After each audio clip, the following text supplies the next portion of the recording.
الحمد لله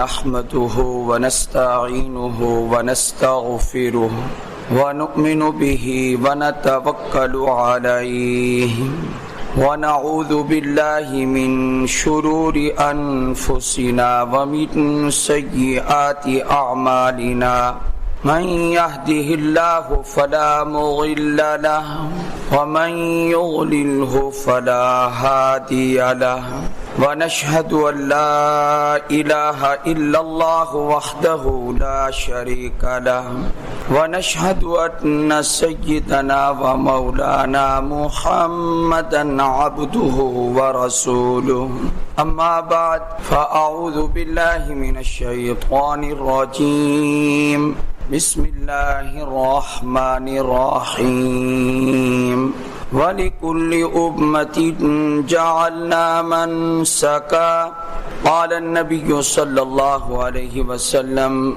من وجد ساعة أن يضحي فلا يضحي فلا يقربن مصلانا صدق الله العظيم وصدق رسوله النبي الكريم اللهم صل على محمد وعلى آل محمد كما صليت على إبراهيم وعلى آل إبراهيم إنك حميد مجيد اللهم بارك على محمد وعلى آل محمد كما باركت على إبراهيم وعلى آل إبراهيم إنك حميد مجيد قربانی نزدیک ہے اور ان دنوں میں حضرت ابراہیم علیہ السلام کا تذکرہ گزشتہ جمعہ سے ہم نے شروع کیا تھا، لیکن چونکہ اگلے جمعہ سے پہلے چاند نظر آنے کی توقع ہے، اس لیے کچھ احکام ضروری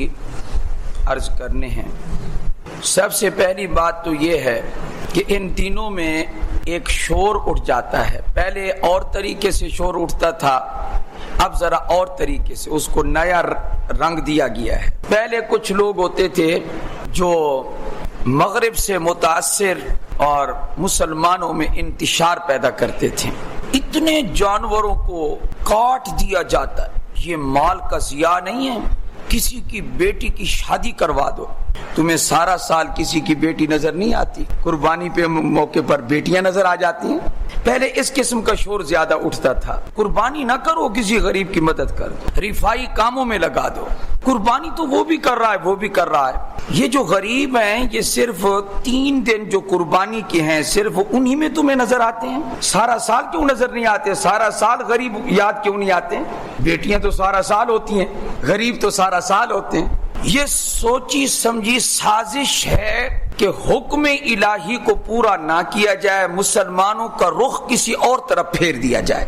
پہلے یہ ذہن زیادہ تھا، علماء نے اس پر رد کیا ہے کہ عبادات مخصوصہ اور مقررہ میں اجتہاد کو مجال نہیں ہے کہ آپ اپنی مرضی سے کوئی عبادت مقرر کریں یا کسی عبادت کو رد کریں، یہ بندے کے اختیار میں۔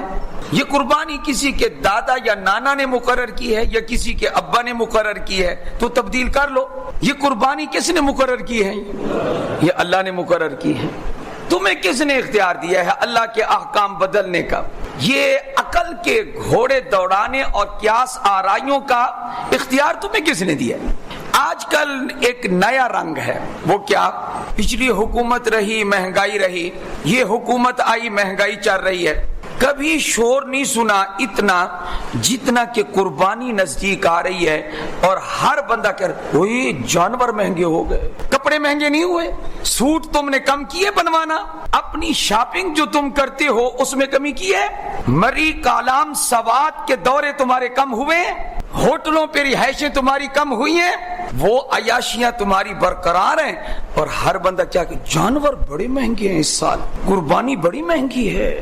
یہ جو فراڈیاں تم کرتے ہو نا، یہ یاد رکھو یہ تمہاری فراڈیاں اللہ کے ہاں نہیں چلتی ہیں۔ یہ تم جو کچھ کر رہے ہو، قربانی آتی ہی تمہیں کوئی چیز سونگ جاتی ہے۔ رب العزت کے ایک حکم سال کے بعد قربانی کا حکم ہے، تمہیں مہنگائی نظر آنا شروع ہوگی۔ گرمیوں کے سوٹوں پہ کتنے پیسے خرچ کرتے ہو، سردیوں پر کتنے خرچ کرتے ہو؟ اب اپنی لائف اور اس کے اسلوب اور طرز کو دیکھو، تبدیلی آئی ہے مہنگائی میں؟ جب نہیں آئی تو رب العزت کے اس حکم میں پس و پیش کرنے کا، سوچنے کا، اور اچھے خاصے لوگ وہ پتہ کیا کہتے ہیں؟ جی مولانا صاحب ویسے حالات درست نہیں ہیں، ویسے اس سال قربانی بنتی نہیں ہے میرے اوپر۔ وہ مجھ سے نکلوانے چاہتا ہے کہ مولانا صاحب کہتے تیرے اوپر قربانی تو بالکل بنتی ہی نہیں۔ استغفر اللہ ربی من کل ذنب واتوب الیہ۔ یہ فراڈیاں تم کس کے ساتھ کر رہے ہو؟ الا یعلم من خلق وَهُوَ اللَّطِيفُ الْخَبِيرُ، وہ نہ جانے جس نے پیدا کیا۔ قربانی کے لیے تو اتنا اجر و ثواب رکھا ہے کہ اگر 3 جوڑوں سے زائد جوڑے اگر بیچنے بھی پڑے تو ہم بیچ کر بھی قربانی کریں تو یہ سودا سستا ہے۔ یہ عیاشیاں تمہاری ختم نہیں ہوتی، یہ تمہیں قربانی، زکوٰۃ، صدقۃ الفطر، عشر، یہ چیزیں تمہارے اوپر بڑی بھاری ہیں۔ اور اللہ تعالیٰ نے ایک عمل کے بارے میں فرمایا ہے، نماز کے بارے میں، وَإِنَّهَا لَكَبِيرَةٌ إِلَّا عَلَى الْخَاشِعِينَ الَّذِينَ يَظُنُّونَ أَنَّهُمْ مُلَاقُو رَبِّهِمْ وَأَنَّهُمْ إِلَيْهِ رَاجِعُونَ۔ یہ نماز ان لوگوں پر بھاری ہے جن کے دلوں میں عاجزی نہیں ہے، جن کے دل صاف نہیں ہیں، ان پر نماز کیا ہے؟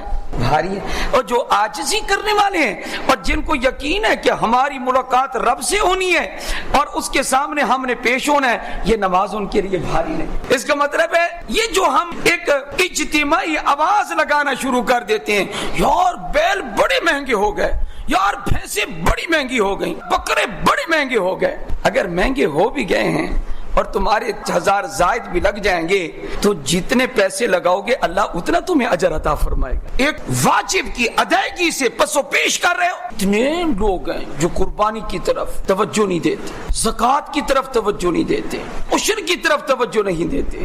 زکوٰۃ کا نصاب مقرر ہے اور اس پر سال کا گزرنا ضروری ہے، پھر زکوٰۃ واجب ہوتی ہے، پہلے ادا کر دو تو ادا ہو جاتی ہے۔ لیکن قربانی کا جو نصاب ہے یہ صدقۃ الفطر کا نصاب ہے۔ صدقۃ الفطر کیا؟ وہی آج کل کے اعتبار سے زکوٰۃ کا نصاب، صدقۃ الفطر کا نصاب، قربانی کا نصاب ایک ہے، مقدار کے اعتبار سے ایک ہے۔ 52.5 تولے چاندی کے برابر مالیت جو آج 90,000 بنتی ہے، تقریباً 100 روپے کم، 90,000 جس کے پاس ضرورت سے زائد موجود ہے، یا تھوڑی سی چاندی تھوڑا سا سونا ملا کر 90,000 کے برابر ہے، یا گھر کا وہ زائد سامان برتن لے کے رکھے ہوئے ضرورت سے زائد ہے، اور ایک ایک آدمی کے پاس پھر ایک ایک بڑا موبائل بھی نہیں ہے، اس کی دائیں جانب ایک بڑا موبائل پڑا ہے، بائیں جانب دوسرا پڑا ہوا ہے، اور یہ بیچارے کیا کہتے ہیں؟ مولانا صاحب حالات چونکہ بہتر نہیں ہے، قربانی بنتی تو نہیں ہے نا میرے اوپر۔ استغفر اللہ العظیم، یہ امت کا حال ہو چکا ہے، امت کا حال، بہانے خور، ہیلا ساز، یہ حال ہو چکا ہے۔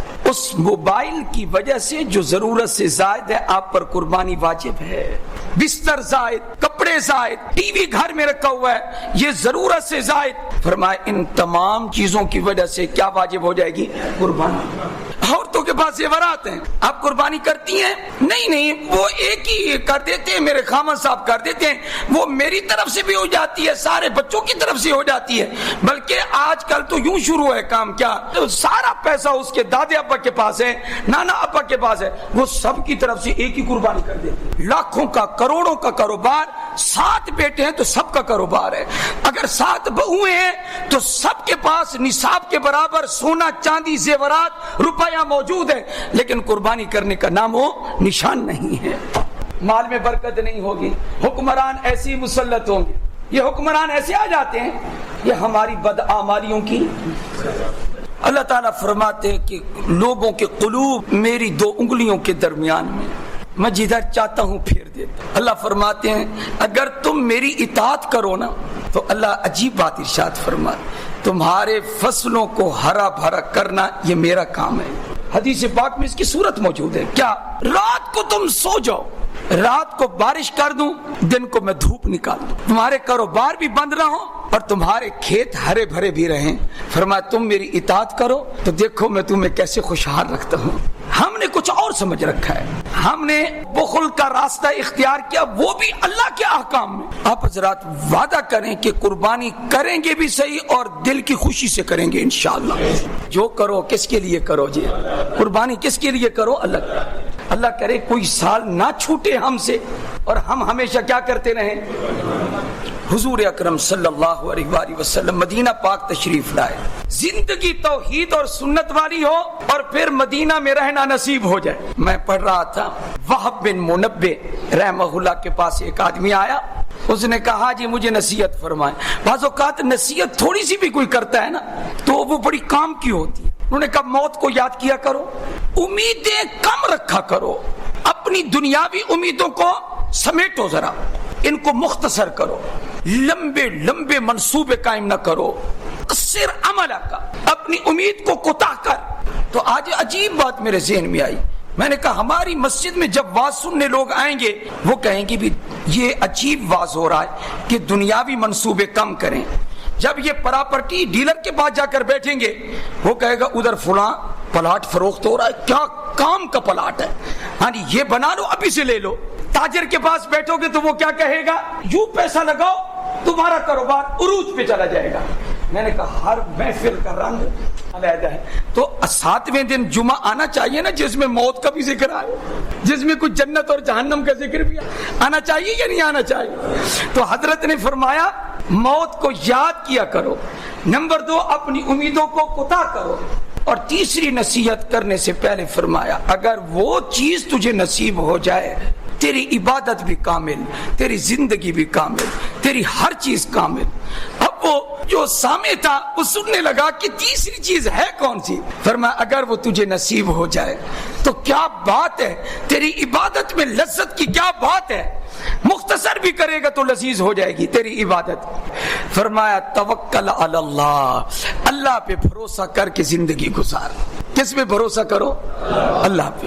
یہ انسان کی عبادات میں یہ چیز لذت پیدا کر دیتی ہے کیا کہ اس دنیا میں سوائے اللہ کے اور کوئی ہے ہی نہیں. اس لیے میں نے کہا مدینہ کی زندگی اللہ نصیب فرمائے تو کیسی ہونی چاہیے, توحید, سنت, توکل, یہ چیزیں ساتھ ہوں.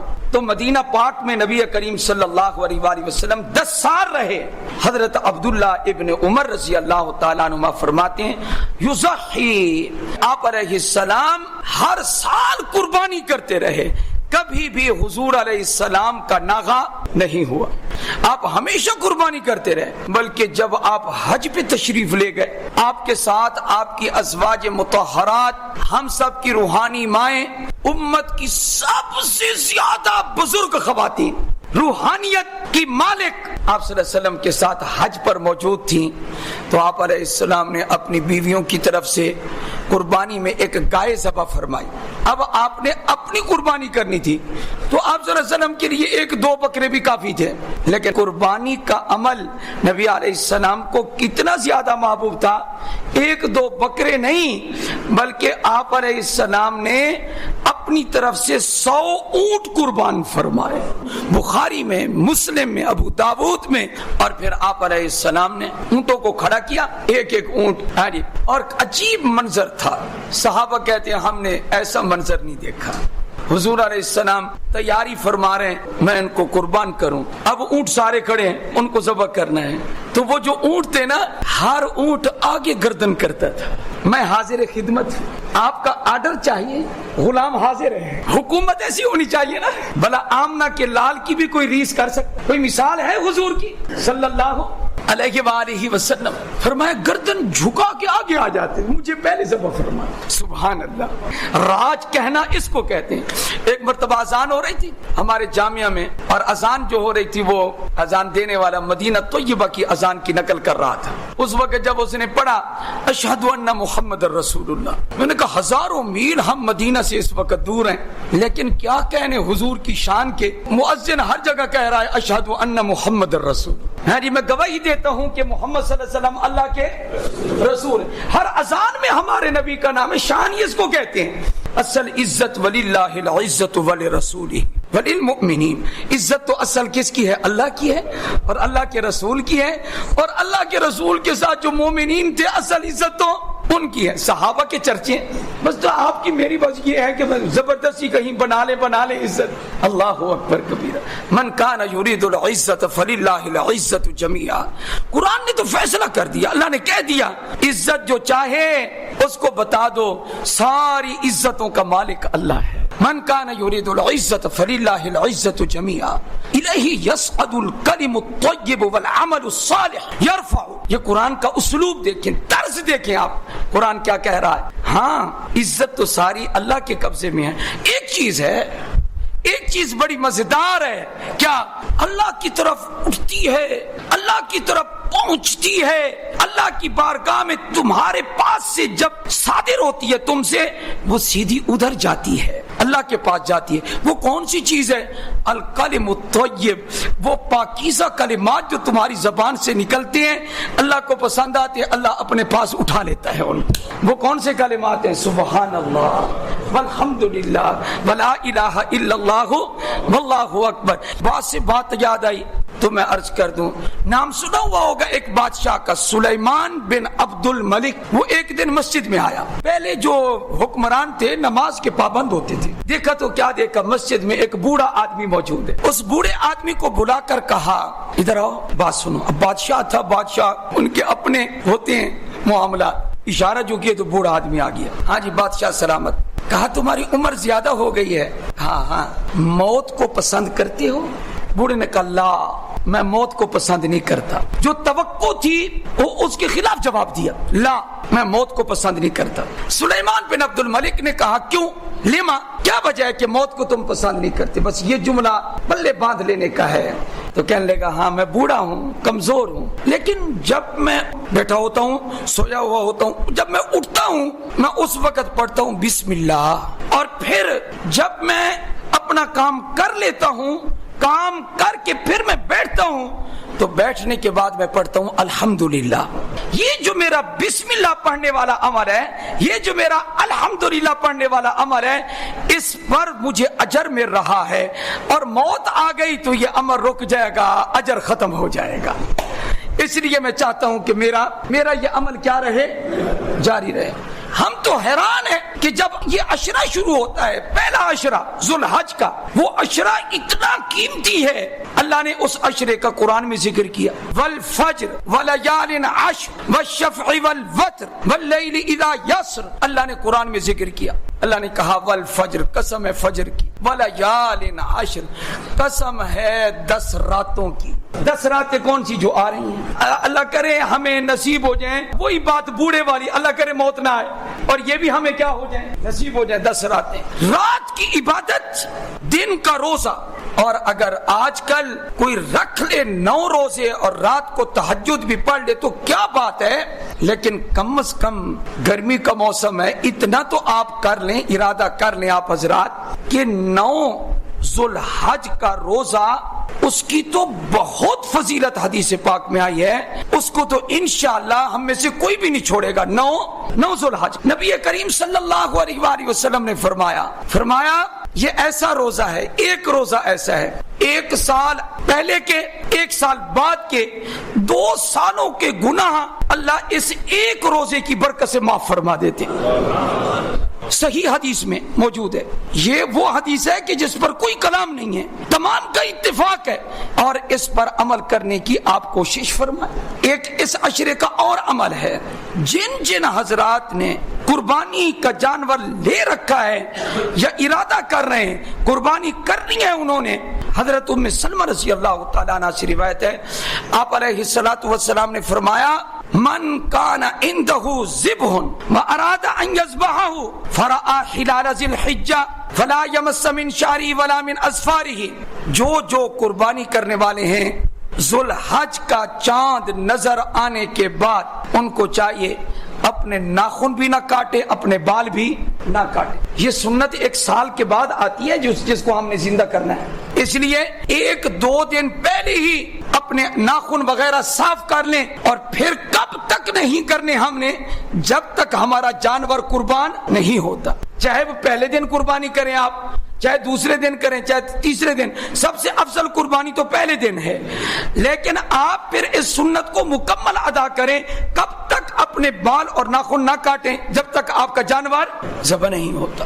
اس لیے اس سنت پر بھی مکمل عمل ہونا چاہیے, روزہ بھی رکھنا چاہیے. قربانی کے دن ان میں ایک اور چیز بھی ہے، اس کا بھی آپ نے خیال رکھنا ہے۔ 9 ذوالحج کا جس طرح آپ نے روزہ رکھنا ہے، اسی دن 9 کی صبح سے ایک اور عمل شروع ہونے والا ہے، اور یہ رہے گا 9، 10، 11، 12 اور 13 کی عصر تک۔ یہ کل کتنے دن ہو گئے؟ 5 دن۔ یہ 5 دن تو اللہ کی بڑائی کے دن ہیں۔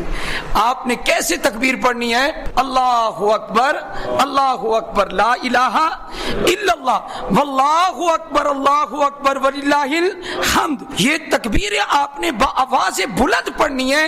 ہر نماز کے بعد جب آپ نماز کا سلام پھیریں گے، ایک مرتبہ اس کا پڑھنا واجب ہے، اور وہ اپنا دین بھی نہ بنانا۔ کیا ایک مرتبہ پڑھنا تو واجب ہے، 2 مرتبہ پڑھنا سنت ہے، 3 مرتبہ پڑھنا مستحب ہے، یہ آگے بڑھانا نہیں ہے۔ خواتین اپنے گھروں میں پڑھیں ایستا آواز میں، مرد پڑھیں مساجد میں بلند آواز میں۔ اگر کسی نے گھر میں نماز پڑھ لی ان دنوں میں، اکیلے پڑھ لی، اس پر بھی واجب ہے کیا کہ وہ بھی سلام پھیرنے کے بعد پڑھے۔ اسی طرح اگر نماز میں آپ شامل ہوئے اور آپ کی 1-2 رکعتیں رہ گئی ہیں، آپ مسبوق ہیں، جب آپ اپنی نماز مکمل کریں گے، چاہے امام مسجد میں بیٹھا ہو ابھی تک یا نہ بیٹھا ہو، چاہے سارے نمازی چلے گئے ہوں، آپ نے اپنی نماز مکمل کرنے کے بعد کیا پڑھنا ہے؟ اللہ اکبر۔ حتیٰ کہ علماء نے یہ لکھا، اگر ان 5 دنوں سے پہلے کوئی نماز آپ کی قضا ہوئی ہے اور آپ اس کو نہیں پڑھ سکے، آپ کو یاد آ گئی، اوہ فلاں دن ظہر کی نماز میں نے نہیں پڑھی، اب آپ ان دنوں میں اس کی قضا کر رہے ہیں، ایام تشریق میں آپ قضا کر رہے ہیں، سلام پھیرنے کے بعد اب بھی آپ پر واجب ہوگا کہ آپ کیا پڑھیں؟ اللہ اکبر، اللہ اکبر، لا الہ الا اللہ، واللہ اکبر، اللہ اکبر وللہ الحمد۔ جانور کا احترام کرنا، قربانی کا جانور عام جانور نہیں ہے، یہ جملہ میرا یاد رکھیں۔ اس کا ذکر قرآن میں اللہ نے کیسے کیا؟ ذالک ومن یعظم شعائر اللہ فانھا من تقوی القلوب۔ جس کو اللہ فرما دے یہ جانور قربانی کا کیسا جانور ہے؟ یہ میرے دین کی نشانی ہے۔ دین کی نشانیاں کیا کیا ہیں؟ ان الصفا والمروہ من شعائر اللہ، صفا مروہ دین کی نشانیاں ہیں۔ یہ قربانی بھی بولے تو دین کی نشانی کا احترام کرنا چاہیے، عزت کرنی چاہیے، یا اس کو بے وقار کرنا چاہیے۔ ہاں ایک بات اور بھی سمجھیں، آپ موٹا جانور خریدیں لیکن اس لیے کہ اللہ قبول کر لے، اس لیے نہیں کیا کہ لوگوں کے جانوروں کے ساتھ مقابلہ کرنا ہے۔ اتنا پیسہ لگانے کے باوجود بھی اگر ہمیں رب کی رضا حاصل نہ ہوئی تو پھر کیا فائدہ؟ ہم نے کس کے لیے قربان کرنا ہے؟ لن ینال اللہ لحومها ولا دماؤها ولکن ینالہ التقوی منکم۔ فرمایا نہ اللہ کو گوشت پہنچتا ہے، نہ اللہ کو کھال پہنچتی ہے، کوئی چیز نہیں پہنچتی۔ اے اللہ تجھے کیا چیز قبول ہے؟ اللہ نے فرمایا جو تم میرے نام پر، میرا نام لے کر خون بہاتے ہو، یہ جذبہ اور تقوی جو ہے یہ مجھ تک پہنچتا ہے، یہ تمہارا خلوص پہنچتا ہے، اخلاص پہنچتا ہے۔ اللہ ہم سب کو عمل کی توفیق عطا فرمائے۔ بے عیب جانور ہونا چاہیے۔ ساری چیزوں کا خلاصہ میں نے ذکر کر دیا۔ وآخر دعوانا ان الحمد للہ رب العالمین۔